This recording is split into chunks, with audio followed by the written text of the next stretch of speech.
இப்ப எம்ஜிஆர் ஆவறதுக்கு வந்து பல பேர் வந்து ட்ரை பண்ணாங்க. எடப்பாடி பழனிசாமி கூட அந்த தொப்பியெல்லாம் போட்டு எம்ஜிஆர் மாரிலாம் வந்து போஸ் கொடுத்த ஃபோட்டோக்கெல்லாம் பார்க்க முடிஞ்சுது. அதுக்கு பிறகு கருப்பு எம்ஜிஆர்ன்னு சொல்லிட்டு விஜயகாந்த் அவர்கள வந்து முன்னிறுத்துனாங்க. இப்போ வந்து விஜய் அவர்கள வந்து எம்ஜிஆர் அளவுக்கான ஒரு வசீகரமான ஒரு தலைவர் என்பது போல வந்து ப்ரொஜெக்ட் பண்றாங்க. நீங்க எப்படி பார்க்குறீங்க? எம்ஜிஆர் அளவுக்கு அவருக்கு இருக்கா? செல்வாக்கு இருக்கா? நான் ஜெயலலிதாட்ட வந்து வெளியே வந்து கட்சியில் எம்ஜிஆர் நடத்தும்போது ம். நக்கீரன்ல காமராஜ் இருந்தார். இப்போ ம். என் கூட பேட்டிலாம் எடுத்து என்ன கூட தான் வெள்ளை தொப்பியெல்லாம் போட்டு எம்ஜிஆர் மாதிரி கண்ணாடி போட்டு ம். அட்டைப்படத்தில் ஏன் போட்டு கதையெல்லாம் எழுதிக்கிட்டு இருந்தாங்க. ம். கருப்பு கண்ணாடியும் வெள்ளை தொப்பியும் போட்டால் நான் எம்ஜிஆர் ஆக முடியுமா?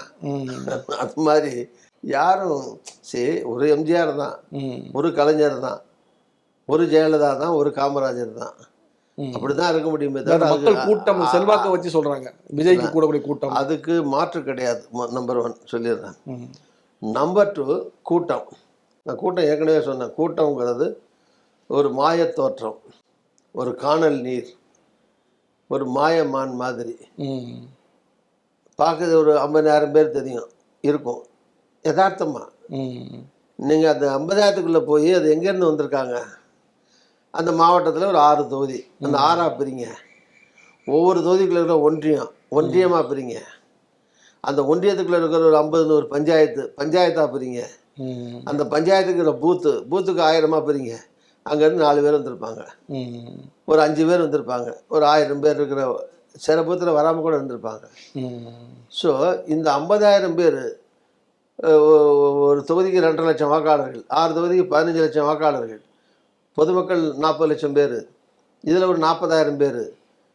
கூட்டம் கட்சிக்கு வேடிக்கை இது ஓகே, அந்த கட்சிக்கு வளர்ச்சிக்கு அதெல்லாம் அது உதவுமே தவிர அந்த 40,000 50,000 வச்சு அந்த தொகுதி முழுதும் அல்லது மாவட்டம் முழுதும் எல்லாத்துலேயும் வந்து ஜெயிச்சிருவாங்கன்னு சொல்ல முடியாது. உதாரணமாக இப்போ எம்ஜிஆர் போராட்டத்தெல்லாம் கூட்டம் இருந்தது.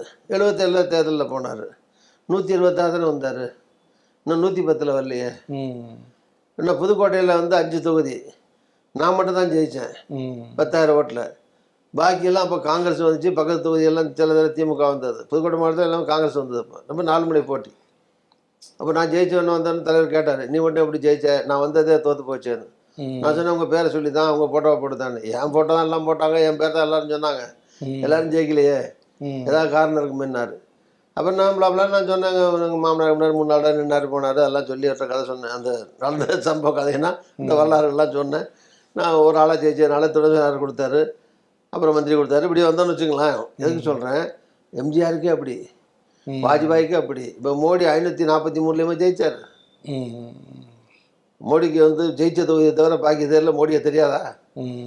அதனால இப்போ விஜயகாந்த் கட்சி ஆரம்பித்தார். அவர் என்ன சின்ன, அவர் 350,000 படம் அடித்தார். அவர் கூட்டம் இல்லையா? சிரஞ்சீவி கூட்டம் இல்லையா?